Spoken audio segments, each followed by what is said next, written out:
ফাআখবিরনি আনিস সাআহ, কিয়ামত কবে কায়েম হবে সে ব্যাপারে আমাকে কিছু বলেন।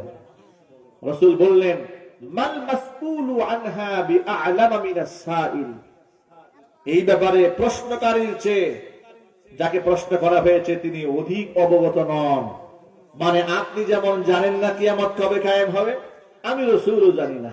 তিনি বললেন, ফাআখবিরনি আন আমারাতিহা, যদি কিয়ামত কবে কায়েম হবে দিনক্ষণ বলতে না পারেন তাহলে কিছু আলামত বলেন। আল্লাহর নবী এবার আলামত বললেন। আলামতটা খুব গভীর মনোযোগ সহকারে শোনেন। হুজুর বলেন, কিয়ামতের আলামত হচ্ছে আন তালিদাল আমাতু রাব্বাতাহা ওয়া আন তারাল হুফাতাল উরাতাল আলাতা রিআআস-সাই ইয়াতাতাওয়ালুনা ফিল বুনিয়ান আও কামা ক্বালা আলাইহিস সালাতু ওয়াস সালাম।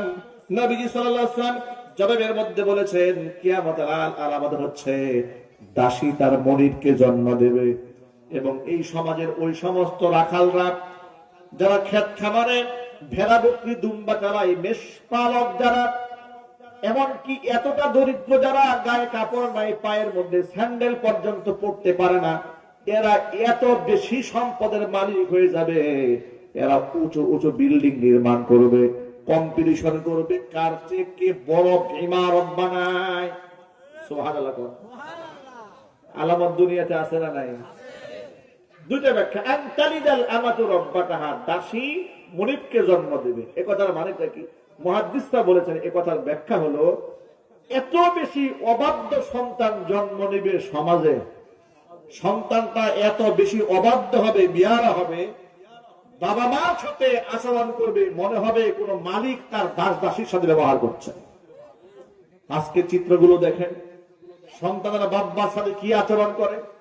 কয়েকদিন আগে দেখেছেন ঢাকা মোহাম্মদপুরে ইংলিশ মিডিয়ামের এক মেয়ে বাপ মার বিরুদ্ধে গিয়ে কোর্টে মামলা করেছে। ঠিক না বের জন্য বলেন, বাপ মাকে ক্রিমিনাল বলেছে, ক্রিমিনাল।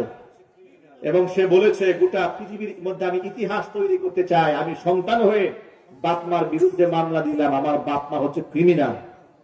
নাউজুবিল্লাহ। আমি যদি আপনাদের প্রশ্ন করি, একটু উত্তর দেন তো, সন্তান হয়ে কি বাপ মার বিচার করা যায়?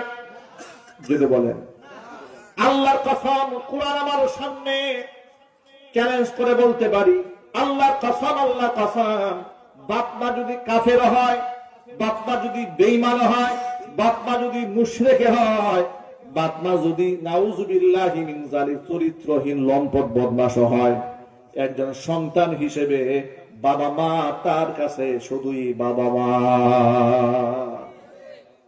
বিচার করার অধিকার নাই আপনার। আপনি সর্বোচ্চ বাপ মার সাথে বিনয়ের সাথে দাবি পেশ করতে পারেন, অথবা আল্লাহর কাছে দোয়া করতে পারেন। এছাড়া আপনি সন্তান হয়ে বাপ মার বিচার করার কোন অধিকার নাই। আবু হুরায়রা রাদিয়াল্লাহু তাআলা আনহু বিখ্যাত সাহাবী, তার নাম জানে না এমন কোন মুসলমান হয়তো পৃথিবীতে নাই। আবু হুরায়রা রাদিয়াল্লাহু তাআলা আনহু কান্না করতে করতে নবীজির সামনে এসে হাজির। নবী সাল্লাল্লাহু আলাইহি ওয়াসাল্লাম জিজ্ঞেস করলেন, আবু হুরায়রা কান্না করো কেন? আবু হুরায়রা বলছে, ইয়া রাসূলুল্লাহ, ইয়া হাবিবাল্লাহ, আমার মা আমাকে মেরেছে। হুজুর বলেন, মা মেরেছে, নিশ্চয়ই বিয়াদবি করেছো।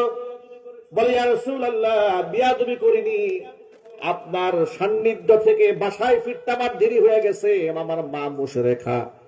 জিজ্ঞেস করলো, দেরি কেন? বললাম, মুহাম্মদ সাল্লাল্লাহু আলাইহি ওয়াসাল্লামের কাছে গিয়েছিলাম, ফিরতে দেরি হয়ে গেল। আপনার নাম শোনা মাত্র আমার মা তেলে বেগুনে জ্বলে উঠেছে, আমাকে মারতে শুরু করেছে, গালমন্দ করেছে, আপনারাও গালি দিয়েছে। আল্লাহর নবী বলেন, মা মেরেছে এই জন্য আমার কাছে বিচার নিয়ে এসেছো। আমি মুহাম্মদ সাল্লাল্লাহু আলাইহি ওয়াসাল্লাম তোমার মায়ের বিচার করতে পারবো না। আল্লাহু আকবার বলেন। দু জাহানের বাদশা বলে, তোমার মায়ের বিচার আমি করতে পারবো না। মা, মায়ের আসন কত উপরে দেখেছেন? সুবহানাল্লাহ বলবেন না ভাই? বললেন, নবীজি, আমি আমার মায়ের বিরুদ্ধে আপনার কাছে নালিশ করতে আসিনি, তাহলে কেন এলেন? আপনি তো মুস্তাজাবুদ দাওয়াত, দোয়া করলেই আল্লাহ পাক কবুল করেন। আপনার কাছে আমার মায়ের জন্য দোয়া চাইতে এসেছি। আপনি একটু আমার মায়ের জন্য দোয়া করেন, আল্লাহ পাক যেন আমার মাকে হেদায়েত দান করে দেন। আল্লাহ নবী সাল্লাল্লাহু আলাইহি সাল্লাম আল্লাহর কাছে হাত তুলে বললেন, আল্লাহুম্মা হাদি উম্মা আবি হুরায়রা, আল্লাহ তাআলা তুমি আবু হুরায়রা তাড়াতাড়ি আমার জামাটা ছেড়ে দাও। আমার নবীজি আমার মায়ের জন্য দোয়া করেছেন, আমি দৌড়ায়া বাড়ি গিয়ে দেখতে চাই আমি আগে পৌঁছতে পারি নাকি আমার নবীজির দোয়া আমার বাড়িতে আগে পৌঁছায়া যায়। সুবহানাল্লাহ বলেন। দৌড়িয়ে হযরত আবু হুরায়রা বাড়ি গেলেন, ঘরের দরজার মধ্যে নক দিলেন। আবু হুরায়রা বলেন, আমার মা ঘরের ভেতর থেকে আওয়াজ দেন, আবু হুরায়রা দাঁড়াও আমি আসতেছি। আবু হুরায়রা বলেন, আমার মায়ের কণ্ঠের আওয়াজের ইলাহা ইল্লাল্লাহু মুহাম্মাদুর রাসূলুল্লাহ সাল্লাল্লাহু আলাইহি ওয়াসাল্লাম। আবু হুরায়রা আনন্দে আত্মহারা হয়ে গেলেন, আবার দৌড়িয়ে রাসূল পাক সাল্লাল্লাহু আলাইহি ওয়াসাল্লামের সান্নিধ্যে এলেন। এই দোয়াটা হচ্ছে আপনি আমার জন্য আর আমার মায়ের জন্য দোয়া করবেন, যাতে করে তামাম দুনিয়ার সমস্ত মুসলমানদের অন্তরে আল্লাহ তাআলা আমার আর আমার মায়ের মোহাব্বত ঢেলে দেয়। আরেকটা দোয়া করবেন, তামাম দুনিয়ার সকল মুসলমানদের মোহাব্বত যেন আমাদের অন্তরে আল্লাহ সৃষ্টি করে দেন। সুবহানাল্লাহ বলেন। আল্লাহর নবী সেই দোয়া আবু হুরায়রা এবং তার মায়ের জন্য করেছেন। আমার মনে হয় আল্লাহর কাছে এমন ভাবে কবুল হয়ে গেছে, তামাম দুনিয়ার যে কোনো প্রান্তে একজন মুসলমান আবু হুরায়রার নাম শোনা মাত্র অন্তরের মধ্যে একটা মোহাব্বত তাদের মধ্যে অনুভব করতে পারে। ঘটনার ইতিহাস থেকে অনেক লম্বা শিক্ষা আছে। আমি এখান থেকে যে অংশটা আপনাদেরকে বোঝাতে চাই, যে আবু হুরায়রা রাদিয়াল্লাহু তাআলা আনহু তার মায়ের ব্যাপারে হুজুরের কাছে অভিযোগ দেওয়ার পরে রাসূল বলেন, মায়ের ব্যাপারে আমি কোনো হস্তক্ষেপ করতে পারবো না। সুবহানাল্লাহ বলেন। এটার নাম হলো মা। এর নাম কি যদি বলেন তো ভাই?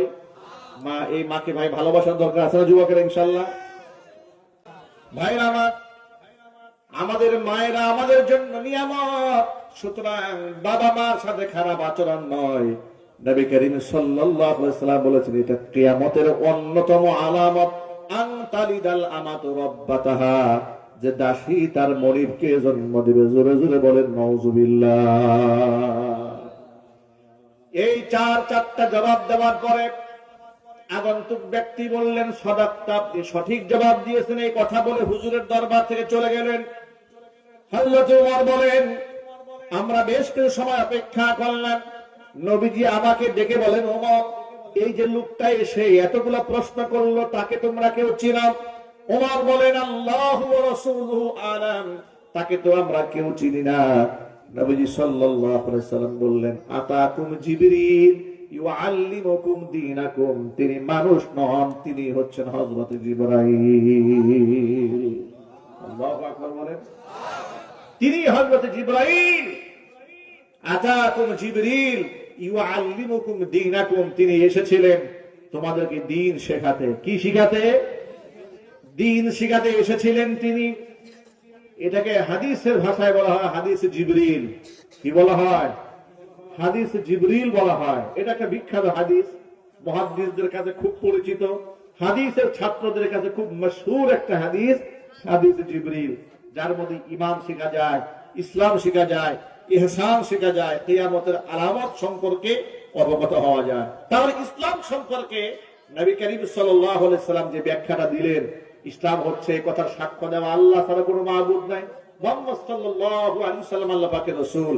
এরপরে নামাজ কায়েম করা, রোজা রাখা, হজ করা, যাকাত দেওয়া, এগুলো হচ্ছে ইসলাম। এগুলোর নাম কি? আচ্ছা, এগুলা যদি কারোর মধ্যে না থাকে তাহলে কি ইসলাম থাকবে?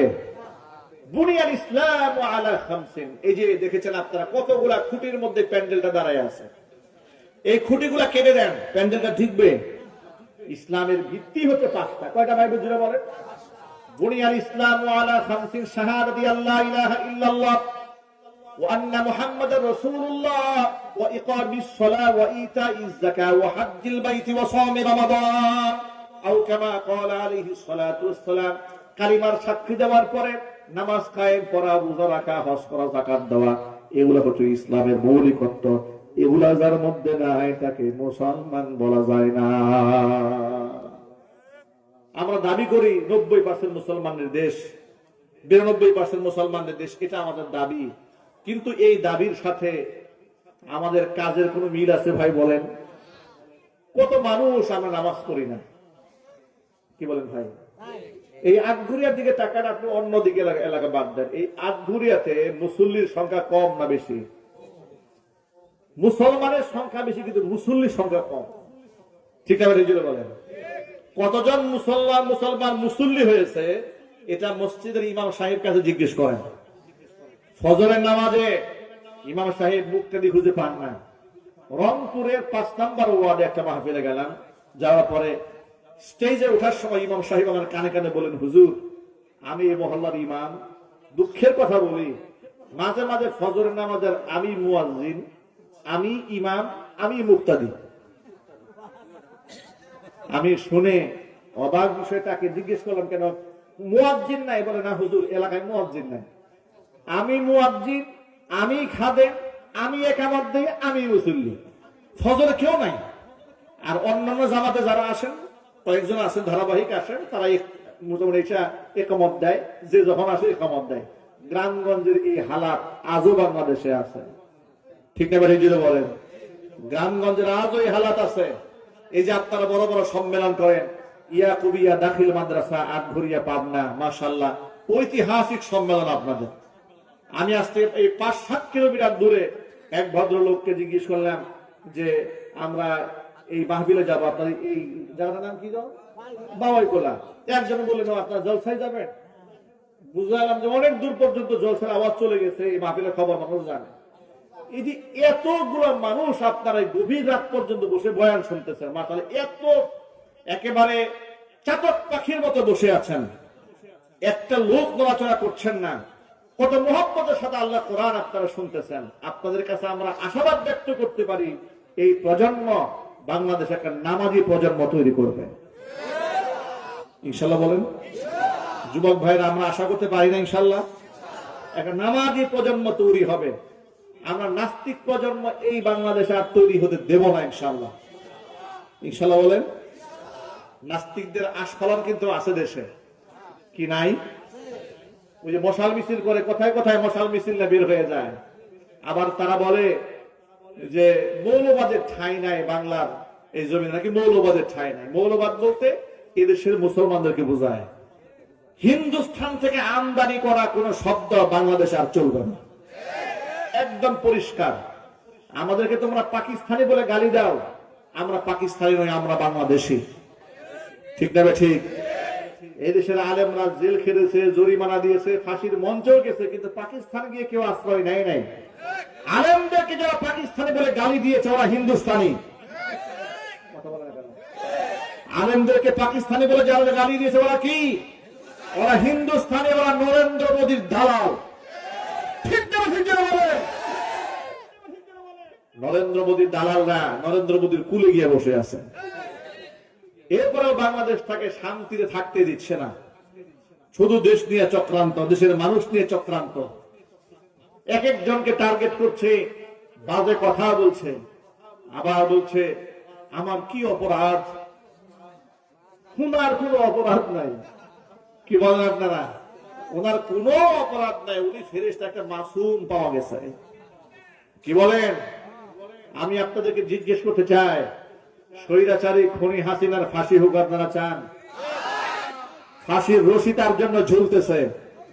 যারা বলে যে আপা আবার আসবে, এগুলা কি খায় আমার বুঝে আসে না। এগুলার মাথায় যে কি এটা আমার বুঝে আসে না। এরা, আচ্ছা আপনি বলেন, যদি আপনি জানেন যে ওই জায়গায় গেলে আপনার পিটাবে, আপনি যাবেন? যদি বলেন যাবেন, যারা এদেশের মানুষকে ভালোবাসে না, এদেশের মানুষের কাছ থেকে শুধু প্রতিশোধ গ্রহণ করতে চায়, তারা কোনোদিন এই দেশে আর আসবে না। আর এই দেশে যদি তারা আসে, তাদের জন্য ফাঁসির মঞ্চ রেডি আছে ইনশাআল্লাহ, ঠিক না? যুবক ভাইরা, আমরা বাংলাদেশটাকে একটা নামাজি প্রজন্ম বানাতে চাই ইনশাআল্লাহ। বলেন আল্লাহর নবী রাহমাতুল লিল আলামিন বলেছেন, 3টি জিনিস আমার কাছে প্রিয় করা হয়েছে, হুব্বিবা ইলাইয়ান নিসা ওয়াত-তিব ওয়া জুইলাত কুররাতু আইনি ফিস সালাহ। আল্লাহর পক্ষ থেকে আমার কাছে 3টা জিনিস প্রিয়। এক হচ্ছে নারীদেরকে প্রিয় করা হয়েছে, নারীদেরকে তোমরা গালি দিও না, নারীদেরকে তুচ্ছ মনে করো না, ব্যঙ্গ বিদ্রুপ করো না, নারীদেরকে গালি দিও না, তার কারণ আমি মুহাম্মদ সাল্লাল্লাহু আলাইহি ওয়াসাল্লাম কন্যাদের পিতা। অসংখ্য মা বোনেরা আমার কথাগুলো শুনতে পাচ্ছেন। আমি আমার মা বোনদেরকে বলি, মায়েরা বোনেরা, আল্লাহ তাআলা আপনাকে রানীর মর্যাদা দিয়েছেন। আল্লাহর নবী পৃথিবীর সর্বশ্রেষ্ঠ মর্যাদা আপনার প্রতিষ্ঠিত করেছে। জোরে করে আল্লাহু আকবার। আল্লাহ রাসূল বলেছেন, আল জান্নাতু তাহতা আকদামিল উম্মাহাত, মায়ের পায়ের নিচে সন্তানের জান্নাত। ঠিক না ভাই? ঠিক। আমি তো জানি না পাবো কি পাবো না, আল্লাহ তোমার দেয়া সেরা জান্নাত। আমি তো জানি না পাবো কি পাবো না, আল্লাহ তোমার দেয়া সেরা জান্নাত। আমি শুধু জানি নরকের অগ্নি সইতে পারবো না কোনদিন রাত। আমি তো জানি না পাবো কি পাবো না, আল্লাহ তোমার দেয়া সেরা জান্নাত। আমি তো জানি না পাবো কি পাবো না, আল্লাহ তোমার দেয়া সেরা জান্নাত। আমিন বলেন। আল্লাহর হাবিব বলেন, তিনটি জিনিস আমার কাছে প্রিয় করা হয়েছে। এক হচ্ছে রমণী, দ্বিতীয় নাম্বার সুগন্ধি আমার কাছে প্রিয় করা হয়েছে, তৃতীয় নাম্বার ওয়াজুইলাত কুররাতু আইনি ফিস সালাহ, নামাজের মধ্যে আল্লাহ তাআলা আমার চোখের শীতলতা দান করেছেন। নামাজ আমাদের আইডেন্টিটি, নামাজ আমাদের জাতি সত্তা। নামাজ আছে যার ধর্ম আছে তার, নামাজ নাই যার ধর্ম নাই তার। নামাজের সাথে মুসলমানের অস্তিত্বের সম্পর্ক, নামাজের সাথে জান্নাত জাহান্নামের সম্পর্ক। যেই ব্যক্তি নামাজ পড়ে তার জন্য জান্নাত আছে, যেই ব্যক্তি নামাজ পড়ে না তার জন্য জাহান্নাম। নবী করিম সাল্লাল্লাহু আলাইহি সাল্লাম বলেছেন, নিজের মেয়ের জামাই হযরত আলীকে ডাকতে বলেছেন, না আলী, সালাতুন লা তুআখিরহা, ওয়ালি তিনটা কাজে বিলম্ব করা যাবে না। এক নাম্বার হচ্ছে সালাতু ইদা আনাত, নামাজের ওয়াক্ত হয়ে গেলে নামাজে বিলম্ব করা যাবে না। দুই নাম্বার ওয়াল জানাজাতু ইদা হাদারাত, জানাজার নামাজের ওয়াক্ত হয়ে গেলে জানাজার সামনে আসলে বিলম্ব করা যাবে না। তিন নাম্বার ওয়াল আইমু ইদা ওয়াজাদতা লাহা কুফুয়ান, বিবাহিত উপযুক্ত ছেলে মেয়ে ঘরে থাকলে যদি পাত্র পাত্রী পাওয়া যায় তাহলে বিবাহ দেওয়ার ক্ষেত্রেও বিলম্ব করা যাবে না। আজকে সমাজের মধ্যে একটু তাকায় দেখেন, বিবাহ বিলম্ব হওয়ার কারণে জিনা ব্যভিচার বেড়েছে, ধর্ষণ বেড়েছে, চরিত্রহীনতা বেড়েছে, অবৈধ প্রেম ভালোবাসা বেড়েছে। আমি আমার যুবক ভাইদের জিজ্ঞেস করতে চাই, যুবক ভাইরা, বিবাহ বহির্ভূত প্রেম ভালোবাসা এটা হালাল না হারাম? কিন্তু বাংলাদেশে এটা আছে না নাই? দুঃখজনক বাস্তবতা, আমাদের সমাজের মধ্যে সিস্টেমিক কুফরি আছে, রাষ্ট্রীয় কুফরি আছে। রাষ্ট্রীয় কুফরি হলো 21 বছর আগ পর্যন্ত ছেলে বিবাহ করতে পারবে না, 18 বছর আগে মেয়েকে বিবাহ দেওয়া যাবে না। অথচ বাল্য বিবাহের নামে অসংখ্য বৈধ সম্পর্কের মধ্যে রাষ্ট্রীয় নিষেধাজ্ঞা দেওয়া হয়, কিন্তু বাল্য প্রেমের ক্ষেত্রে কোনো বিধান নাই। উচিত ছিল বাল্য প্রেম রাষ্ট্রীয়ভাবে নিষেধ করা, ঠিক নেই জুড়ে বলেন। কিন্তু বাল্য প্রেম নিয়ে মাথা ব্যথা নাই, বাল্য বিবাহ নিয়ে মাথা নষ্ট। আমি আমার জীবন থেকে ছোট্ট একটা ঘটনা শেয়ার করি। আমার খুব মোহব্বতের এক ভাই একদিন আমার কাছে এলেন, এসে বললেন, হুজুর, আমি আপনার প্রচন্ড ভক্ত, আপনার উপর আমার ব্যাপক আস্থা, আপনার কাছে এসেছি একটা তাবিজের জন্য। আমি বললাম, ভাই, আমি তো তাবিজের ব্যবসা করি না, কি হয়েছে আমাকে বলেন। তিনি বললেন, হুজুর,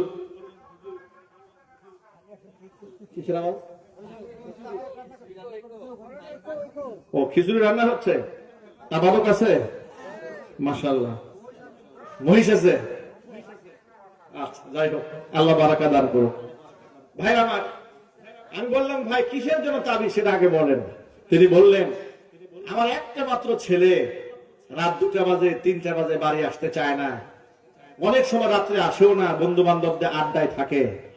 এমন একটা তাবিজ দেন ছেলে যেন সবসময় আমাদের কথা শুনে, আমাদের কথায় উঠে, আমাদের কথায় বসে। আমি তারে বললাম, আমার খুব ঘনিষ্ঠ, আমি বললাম ভাই আপনি এক কাজ করেন, আপনার ছেলেকে দেখে শুনে একটা বিবাহ করায় দেন। আমাকে বলে, হুজুর এটা কোনো কথা বলেন আপনি? আমার ছেলের মাত্র 21 বছর হয়েছে, ওর একটা ক্যারিয়ার আছে না, ইউনিভার্সিটি পড়াশোনা করলে বিবাহ করাই দিলে কি লেখাপড়া করবে নাকি? আমি বললাম, কত মানুষ বিবাহ করার পরে লেখাপড়া করছে, পিএইচডি করছে, ডক্টরেট করছে, দেন না বিবাহ করায়, দেখবে সব ঠিক হয়ে গেছে। তিনি বলেন, না আপনার এই কথাটা খুব একটা পছন্দ হলো না। আমি বললাম, এই কথাটা বাড়িতে গিয়ে ছেলের মার সাথে একটু পরামর্শ করে দেখেন, যে মাদানী হুজুরের কাছে তাবিজ চেয়েছিলাম, তাবিজ না দিয়ে কথা বলে দিয়েছে। উনি গেলেন, যাওয়ার পরে বউর সাথে পরামর্শ করেছে, বউ নাকি বলেছে হুজুর তো খারাপ কিছু বলে নাই, আমাদের ছেলেকে বিবাহ করাই দিলে আমাদের মনে হয় সমস্যার সমাধান হয়েও যেতে পারে।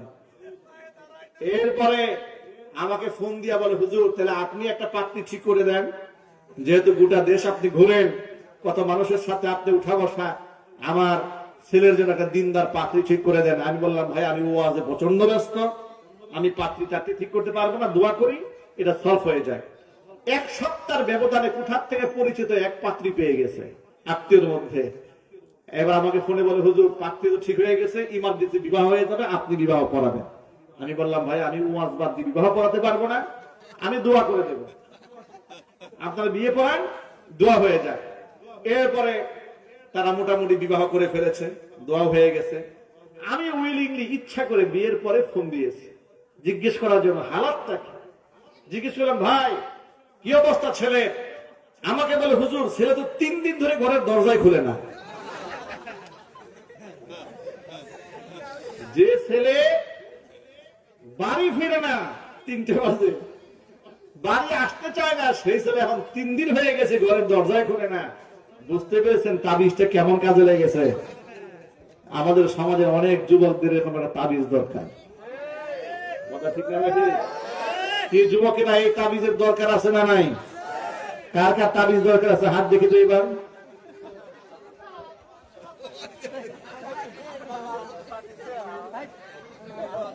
এই তাবিজ বড় কার্যকর তাবিজ, ঠিক না ঠিক? আমি এখানে উপস্থিত গার্জিয়ানদেরকে বলবো, নিজের ছেলে মেয়ে বিবাহ দেওয়ার সময় কখনো বিলম্ব করবেন না। একথা বলবেন না নিজের পায়ে দাঁড়া, আগে ক্যারিয়ার গড়, একথা বলতে বলতে আপনার ছেলের ক্যারেক্টার শেষ, ঠিক না ঠিক? মেয়েকে ডাক্তার বানাবে, ইঞ্জিনিয়ার বানাবে, এরপরে বিবাহ দেবে, বেচারির ক্যারেক্টার শেষ, ঠিক না ঠিক? এই যে ইউনিভার্সিটিতে জুলাই জুলাই যে বসে থাকে, কি বলে, পার্কে পার্কে বসে থাকে, এগুলো কি মঙ্গল গ্রহ থেকে এসেছে?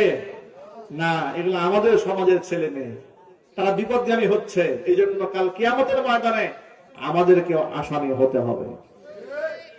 আমরা এটা করবো না, ইনশাল্লাহ বলেন। আমরা আমাদের ছেলে মেয়েদেরকে যথোপযুক্ত সময় বিবাহ দেব। ছেলের বাবাদেরকে এখানে একটা ছোট্ট একটা সবক দিয়ে আল্লাহ পাকের কোরআনের আয়াত থেকে। অনেক ছেলের বাবারা মনে মনে ভাবে ছেলের ইনকাম কম, আরেকটু ইনকাম বেড়ে নিক, তাদের জন্য কোরআন শরীফের একটা আয়াত। আল্লাহ পাক বলেন, ওয়ানকিহুল আয়ামা মিনকুম ওয়াস-সালিহিনা মিন ইবাদিকুম ওয়া ইমাইকুম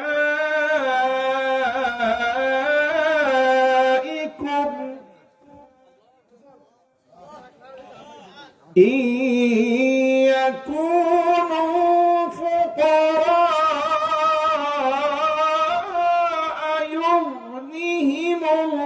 ইউগনিহিমুল্লাহু মিন ফাদলিহি ওয়াল্লাহু ওয়াসিউন আলীম।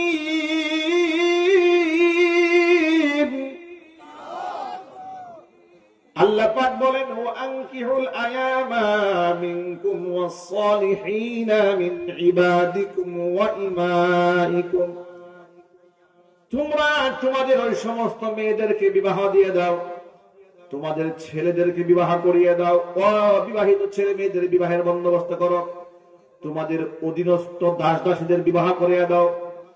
ইয়াকুনু ফুকারা, যদি এরা দরিদ্র থাকে, ইউগনিহিমুল্লাহু মিন ফাদলিহি, বিবাহের বদৌলতে আমি আল্লাহ এদেরকে ধনী বানিয়ে দেব। বিবাহ করলে কে ধনী বানাবেন? আল্লাহর ওয়াদা কি মিথ্যা হয়? তাহলে আপনি কিসের ভয় পাচ্ছেন? বিবাহ করলে ইনকাম বাড়াই দেবেন আল্লাহ পাক। বিশ্বাস করেন, পৃথিবীতে যত প্রতিষ্ঠিত মানুষ আছে তারা বিবাহের পরেই প্রতিষ্ঠিত হয়েছে। বিবাহের পরে মানুষ দায়িত্বশীল হয়। নবী করিম সাল্লাল্লাহু আলাইহি ওয়াসাল্লাম বিবাহের ফজিলত বর্ণনা করতে গিয়ে বলেন, আন-নিকাহু মিন সুন্নতি ফামান রাগিবা আনহু ফালাইসা মিন্নি, বিবাহ আমি নবীর সুন্নত, যে বিবাহ থেকে মুখ ফিরিয়ে নেয় সেই ব্যক্তি আমি মুহাম্মদ সাল্লাল্লাহু আলাইহি ওয়াসাল্লামের উম্মতের অন্তর্ভুক্ত নয়।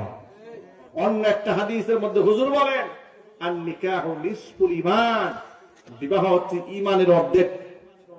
এই যে শীতের কাল, বিবাহের মৌসুম যাচ্ছে, যুবকরা একা একা থাকা ঠিক হবে না, ঠিক না? ঠিক। আল্লাহ পাক গার্জিয়ানদেরকে বুঝার তৌফিক দান করেন।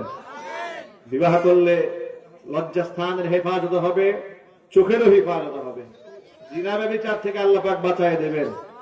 আল্লাহ পাক যেন আমার যুবক ভাইদেরকে তড়িৎ গতিতে সিদ্ধান্ত নেওয়ার তৌফিক দান করেন। আর বিবাহ করার সময় দিনদার, ইমানদার, তাকওয়াবান খুঁজবেন। ছেলেরাও দিনদার মেয়ে খুঁজবেন, মেয়েরাও দিনদার ছেলে খুঁজবেন। আমার এক মুসল্লি বাড়ি রংপুরে আমাকে ফোন দিয়ে বলে, হুজুর জুমার নামাজ আপনার বয়ান শুনে মুখে দাঁড়িয়ে রেখেছি, তো বাবা মা বিবাহ করাবে বাড়ি এসেছি, 3টা পাত্রী দেখেছি, 3ও জায়গা থেকে আওয়াজ এসেছে, ছেলে তো দেখতে শুনতে ভালোই, দাড়িটা কামাইলে একটু জোয়ান জোয়ান লাগতো, তো আমি কি দাড়ি কামাতে পারবো নাকি? আমি বললাম যে ভাই, আপনি দাড়ি রেখেছেন আল্লাহর সন্তুষ্টির জন্য, রাসূল পাক সাল্লাল্লাহু আলাইহি ওয়াসাল্লামের সুন্নাত ধারণ করেছেন। মনে রাখবেন, যে মেয়ে আপনার দাড়ি পছন্দ করে না, আল্লাহর কসম সেই মেয়ের চরিত্র ভালো নয়। ঠিক না? ঠিক। যে মেয়ে আপনার দাড়ি পছন্দ করে না, দাড়ি কামাইতে বলে, আপনি বুঝে নেন দাড়ি কামাই না করে কোনো ব্যক্তির সাথে এর ভালো একটা সম্পর্ক আছে। ঠিক কিনা বলে? তা না হলে আপনার দাড়ি কামাইতে বলে কেন? রাসূল পাক সাল্লাল্লাহু আলাইহি ওয়াসাল্লামের গুরুত্বপূর্ণ সুন্নাহ আহকামাতের দিক থেকে ফুকাহায়ে কেরাম ওয়াজিব বলেছেন দাড়ি রাখাটাকে, দাড়ি কামাইতে বলে। আপনি নিশ্চিত থাকেন, আপনি দাড়ির উপর, সুন্নতের উপর অটল থাকেন, আল্লাহ তাআলা এর থেকে পবিত্র স্ত্রী আপনাকে উপহার দেবে। বাংলা ভাষায় প্রচলিত কথা আছে, রাজার সাথে রানী, কানার সাথে কানি। ইমানদারের সাথে আল্লাহ পাক ইমানদার জুটায় দেবে। যুবকেরা, এই জন্য ইমানদার পেতে হলে নিজেকে ইমানদার আগে হতে হবে। আমাকে অনেক সময় যুবকেরা বলে, হুজুর আপনার বয়ান শুনি তো, আমার জন্য একবার হাত মোজা পরা, পা মোজা পরা ইমানদার একটা পাত্রী দেখবেন। আমি কিন্তু জানি ওবার 5টা প্রেম করে, মানে এর হালাত আমার জানা আছে। উনি প্রেম করে বেড়ান কিন্তু বিবাহ করতে চায় একবার সলিড। আমি বললাম, আচ্ছা তুমি যে সলিড বিয়ে করতে চাও, তোমার অবস্থাটা কি? বলে, হুজুর এটা আসলে একটা বিশ্ববিদ্যালয়ে পড়ি তো, টাইম পাস করি আর কি। আমি বললাম, তুমি 5টার সাথে টাইম পাস করো, তোমার কপালে যেটা আসবে উনি 10টার সাথে পিএইচডি করে আসছে। ঠিক না? ঠিক। তুমি যেমন কর্মের হবে তোমার সাথে মিলবেও কিন্তু ওই রকম। সুতরাং নিজেকে আগে ভালো হতে হবে। আল্লাহ পাক যেন আমাদের গুনাহগুলো মাফ করে দেন। জোরে কোন আমিন। ভাইরা আমার, ইমানদার ব্যক্তি যদি গুনাহ হয়েও যায়, খাস দিলে যদি তওবা করে, মহান আল্লাহ পাক তাদেরকে মাফ করে দেন। নবীজি সাল্লাল্লাহু আলাইহি ওয়াসাল্লাম বলেছেন, আত-তাইবু মিনাজ যামবি কামান লা যামবা লা। কোন ব্যক্তি যখন তওবা করে, আমলনামায় এমন হয়ে যায় যেন আমলনামার মধ্যে কোনো গুনাহ নাই। নবীজি সাল্লাল্লাহু আলাইহি ওয়াসাল্লাম বলেছেন, কুল্লু বানি আদম খাত্তাউন ওয়া খায়রুল খাত্তাইনা আত-তাওয়াবুন। প্রত্যেকটা আদম সন্তান ভুল করে, আর সমস্ত ভুলকারী মানুষের মধ্যে শ্রেষ্ঠ তারা যারা তওবা করে ফিরে আসে। আমরা এমন অনেক গুনাহ করেছি যে গুনাহ আমি নিজে জানি আর আল্লাহ জানে, পৃথিবীর কেউ জানে না। এমন অসংখ্য গুনাহ আমাদের আছে, ঠিক না? আল্লাহ আমাদের গুনাহগুলো লুকায় রেখেছেন। যদি আল্লাহ তাআলা আমাদের গুনাহ প্রকাশ করে দিতেন, আমরা এলাকায় মুখ দেখাতে পারতাম না। আল্লাহ তাআলা সাত্তারুল গুয়ুব, বান্দার দোষকে আল্লাহ লুকায় রেখেছেন। আল্লাহ তাআলা দুনিয়াতে যেমন দোষ লুকায় রেখেছেন, হাসরের ময়দানে যেন আমাদের দোষগুলোকে মানুষের কাছ থেকে লুকায় রেখে আল্লাহ তাআলা আমাদের জান্নাতের ফয়সালা করে দেন। জোরে কোন আমিন। প্রিয় ভাইরা আমার, যত যুবক ভাইরা মাহফিলে এসেছেন, সমস্ত যুবক ভাইদের কাছ থেকে আজকে থেকে আমি ওয়াদা নিতে চাই যে আজকের পর থেকে আমাদের এক ওয়াক্ত নামাজও কাজা হবে না, ইনশাআল্লাহ বলেন। এই মাহফিলটা সাকসেস হবে, সফল হবে যদি আমরা নামাজি হতে পারি, যদি আমরা ঈমানের উপর অবিচল থাকতে পারি, বলিয়ান থাকতে পারি। যুবক ভাইরা পারবো তো ইনশাআল্লাহ?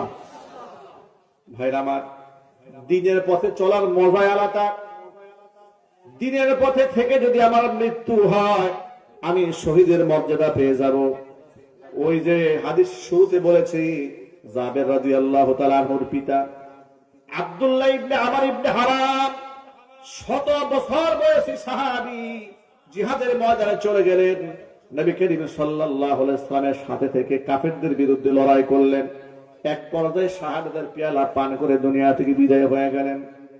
আল্লাহর নবী মদিনায় ব্যাক করে আসার পরে জাবেরের মন খারাপ, বাবা শহীদ হয়ে গেছে, অবশ্যই সন্তানের মনে ব্যথা আছে না নাই?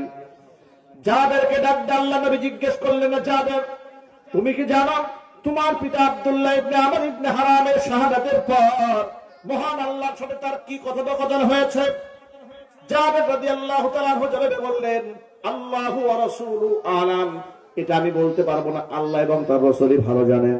তিনি বললেন, আল্লাহ পাক তোমার পিতা আব্দুল্লাহকে ডেকে বলেছেন, আব্দুল্লাহ রে, তুমি আমার কাছে যা চাবে তোমাকে তাই দেওয়া হবে, তুমি শহীদ হয়েছ। আব্দুল্লাহ রাদিয়াল্লাহু তাআলা আনহু বললেন, রব্বুল আলামিন, শাহাদাতের যে এত বড় মর্যাদা, এটা তো আমার জানা ছিল না। চাওয়ার যেহেতু সুযোগ তুমি করে দিয়েছো, তোমার কাছে আমি একটা জিনিস চাই, সেটা হলো তুমি আরেকটা বার দুনিয়াতে আমাকে পাঠায়া দাও। আমি তোমার রাস্তায় জীবন দিয়ে আরেকবার শহীদ হয়ে তোমার কাছে ফিরে আসতে চাই। আল্লাহ পাক তখন বলেছেন, আব্দুল্লাহ রে, আমি আল্লাহ পাকের অমোঘ বিধান হচ্ছে, একবার যদি কেউ ইন্তেকাল করে, শহীদ হয়, জমিনে তাকে আর ফিরে দেওয়া হবে না। তখন আল্লাহ রাব্বুল আমিন তাকে বললেন, অন্য কিছু চাও? আব্দুল্লাহ রাদিয়াল্লাহু তাআলা আনহু আল্লাহকে ডেকে বললেন, রব্বুল আলামিন, তাহলে অন্ততপক্ষে দুনিয়াবাসীকে তুমি জানায়া দাও, তোমার পথে শহীদ হয়ে গেলে আমাদের কত মর্যাদা আছে সেটা তুমি জানায়া দাও। এই আব্দুল্লাহ রাদিয়াল্লাহু তাআলা আনহুর আবেদনের প্রেক্ষিতে মহান আল্লাহ তাআলা কুরআন মাজিদের দুটো আয়াতে কারিমা নাযিল করলেন। আল্লাহ পাক বলেন, ওয়ালা তাহসাবান্নাল্লাযীনা কুতিলু ফি সাবিলিল্লাহি আমওয়াতা, আমি আল্লাহর রাস্তায় যারা নিহত হয়েছে তাদেরকে তোমরা মৃত ধারণা করো না, বাল আহইয়াউন, ওরা জীবিত, ইনদা রাব্বিহিম ইউরযাকুন, তাদের রবের কাছে তারা রিজিক প্রাপ্ত হয়। ফারিহিনা বিমা আতাহুমুল্লাহু মিন ফাদলিহি ওয়া ইস্তাবশিরুনা বিল্লাযীনা লাম ইয়ালহাকু বিহিম মিন খালফিহিম আল্লা খাউফুন আলাইহিম ওয়ালা হুম ইয়াহজানুন। আমি তাদেরকে যে নিয়ামত দিয়েছি, নিয়ামত নিয়ে তারা বড্ড খুশি। সুবহানাল্লাহ বলেন। ফারিহিনা বিমা আতাহুমুল্লাহু মিন ফাদলি ওয়া ইস্তাবশিরুনা বিল্লাযীনা লাম ইয়ালহাকু বিহিম মিন খালফিহিম, পেছনে আছে, এখনো পর্যন্ত তাদের সাথে মিলিত হয় নাই, তাদেরকে এই কথাগুলো সুসংবাদ দিচ্ছে যে আল্লাহ খাউফুন আলাইহিম, এদের কোনো ভয় নাই, ওয়ালা হুম ইয়াহজানুন, এদের চিন্তারও কোনো কারণ নাই, বরং আল্লাহর পথে যারা শহীদ হয় তাদেরকে মর্যাদার পাত্র বানিয়ে দেন কে? যুবকেরা, আমরা আল্লাহর পথে শহীদ হওয়ার তামান্না পেশ করি, ঠিক কিনা? জোরে বলেন। কি মরতে হবে না ভাই? জোরে বলেন না ভাই।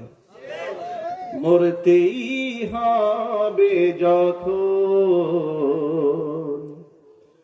শহীদি মরণ দিও আমাকে, মরতেই হবে যখন, শহীদি মরণ দিও আমাকে। শাহাদাত জানি শুধুই জীবন, শাহাদাত জানি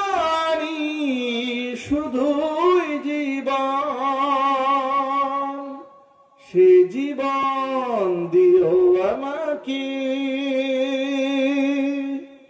মরতেই হবে যখন, শহীদি মরণ দিও আমাকে, মরতেই হবে যখন, শহীদি মরণ দিও আমাকে। মহান আল্লাহ তাআলা আল্লাহর কথা আমাদেরকে শাহাদাতের মৃত্যু দান করেন, জোরে করে আমিন। প্রত্যেকটা মুমিন মুসলমানের অন্তরে এই তামান্না থাকা উচিত, হে আল্লাহ আমি তোমার পথে শহীদ হতে চাই। আল্লাহর পথে যারা জীবন উৎসর্গ করে দেয় তাদের কোনো ভয় নাই। জীবনের মালিককে, হায়াতের মালিককে। আমরা মহান আল্লাহর তরে জীবন উৎসর্গ করতে পারবো তো ইনশাআল্লাহ? তাহলে আজকের পর থেকে আমাদের ঈমান, তাকওয়া, পরহেজগারিতা, নামাজ, সুন্নাহ এর উপর কমপ্লিট ইস্তেকামত থাকার পরে আগামীর বাংলাদেশকে ইসলামের বাংলাদেশ বানানোর জন্য যত প্রকারের আন্দোলন রয়েছে, যত প্রকারের পদক্ষেপ রয়েছে, সংগ্রাম রয়েছে, ঐক্যবদ্ধভাবে আমরা সমস্ত বাতিলের মোকাবেলা করে সেই সংগ্রামে আত্মনিয়োগ করব। রাজি আছেন না ইনশাআল্লাহ?